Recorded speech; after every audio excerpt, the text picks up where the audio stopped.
आबराकडाबरा हवेने भरलेला फुगा,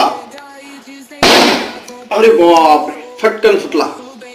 विद्यार्थी मित्रांनो बघा, मी आता पाणी असणारा फुगा या मेणबत्तीवर पकडलेला आहे. बघा बघा काय होत आहे. हा फुगा या ठिकाणी आपल्याला फुटताना दिसत नाही. काय मॅजिक आहे का विज्ञानाचा चमत्कार आहे. तर विद्यार्थी मित्रांनो, या मेणबत्तीची असणारी जी उष्णता आहे, ही उष्णता या फुग्यामध्ये असणारं जे पाणी आहे हे पाणी शोषून घेतं. त्यामुळे या फुग्याचा असणारा जे रबर आहे तो रबराचा भाग थंड राहतो आणि त्यामुळे हा फुगा या ठिकाणी आपल्याला फुटताना दिसत नाही. हे या प्रयोगा पाठीमागचं वैज्ञानिक कारण आहे.